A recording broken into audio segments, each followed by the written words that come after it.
वैश्विक स्तर पर किसी देश की सामरिक शक्ति का अंदाजा उसकी सैन्य उपस्थिति से लगाया जा सकता है। भारत जैसे विकासशील देश जो अपने ही देश में कई समस्याओं से जूझ रहे हैं, ऐसे में अगर भारत जैसे देश की कोई वैश्विक सैन्य उपस्थिति है तो ये अपने आप में एक बड़ी उपलब्धि है। और भारत की एकमात्र सैन्य उपस्थिति जो तजिकिस्तान में थी, अब भारत को अपने इकलौते एयरबेस को खाली करना पड़ा है। भारत के लिए क्षति उसकी रणनीति को प्रभावित करेगी।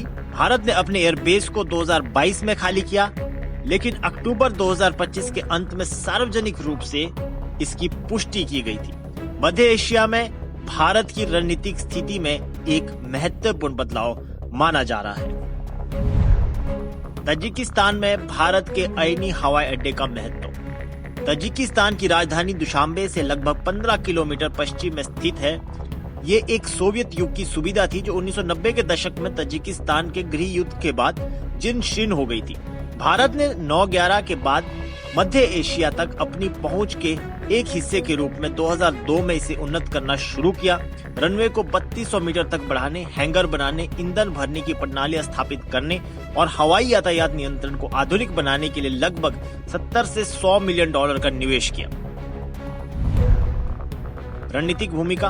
2010 तक परिचालन में रहा आईनी भारतीय वायुसेना के लिए एक रसद और निगरानी केंद्र के रूप में कार्य करता था। ये सुखोई 30, MKI लड़ाकू विमानों, Mi-17 हेलीकॉप्टर और इल्यूशन 76 परिवहन विमानों की मेजबानी कर सकता था। अफगानिस्तान के वाखान कॉरिडोर लगभग 20 किलोमीटर दूर और पाकिस्तान के कब्जे वाले कश्मीर से इसकी निकटता ने इसे पाकिस्तान और तालिबान से खतरों की निगरानी के लिए मूल्यवान बना दिया। इस अड्डे ने 2001 से 2021 में अफगानिस्तान से भारतीय नागरिकों को निकालने, ऑपरेशन देवी जैसे प्रमुख अभियानों में सहायता की। भारत की विदेश उपस्थिति। आईनी भारत का पहला और एकमात्र वास्तविक विदेशी हवाई अड्डा था जो अस्थायी युद्धकालीन ठिकानों से अलग था। भारत विदेशों में अन्य सुविधाएं भी रखता है, जैसे तजिकिस्तान में फारकोर हवाई अड्डा और मॉरिशस में निगरानी चौकियां, लेकिन आईनी शक्ति प्रक्षेपण के लिए प्रमुख था। बता दें कि आईनी एयरबेस के संयुक्त विकास और संचालन के लिए भारत और तजिकिस्तान के बीच जो समझौता हुआ था वो 2021-22 के आसपास खत्म हो गया और तजिकिस्तान ने इसे आगे बढ़ाने से मना कर दिया। रूस और चीन दोनों ही आईनी में भारत की मौजूदगी से असहज थे। रूस, जिसका तजिकिस्तान में पहले से ही 201वां सैन्य अड्डा है, नहीं चाहता था कि कोई सेंट्रल एशिया का देश वहां सैन्य उपस्थिति रखे। चीन ने भी 2015 से ताजिकिस्तान में लगभग 1.2 बिलियन डॉलर का निवेश किया है, जैसे सड़कें, बांध, वाखान कॉरिडोर के पास अपनी चौकियां बनाई हैं। चीन को भारत की इतनी नजदीकी पर मौजूदगी पसंद नहीं आई। वहीं जब 2021 में तालिबान ने अफगानिस्तान पर कब्जा कर लिया तो इस बेस की रणनीतिक उपयोगिता कम हो गई। भारत का ध्यान अब हिंद प्रशांत क्षेत्र पर ज्यादा है, इसलिए मध्य एशिया में इस तरह के अड्डे की जरूरत पहले जैसी नहीं रही।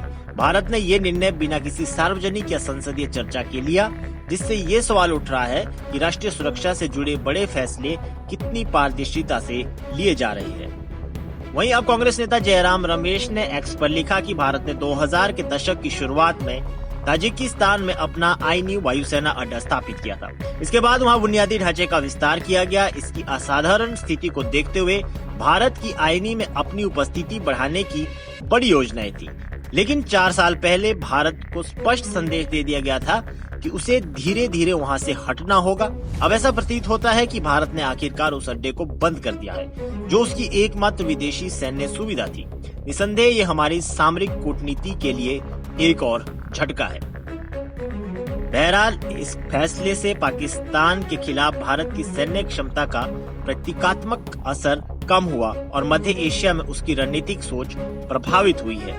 विशेषज्ञों का मानना है कि इससे रूस और चीन को क्षेत्र में मजबूती मिल सकती है, जिससे भारत की भूमिका शंघाई सहयोग संगठन में भी प्रभावित हो सकती है। फिलहाल के लिए इस खबर में इतना ही। देश और दुनिया की बड़ी खबरों के लिए देखते रहिए पंजाब केसरी टीवी। हमसे जुड़े रहने के लिए हमारे YouTube चैनल को सब्सक्राइब करें और नई वीडियो की नोटिफिकेशन के लिए बेल आइकॉन को दबाएं।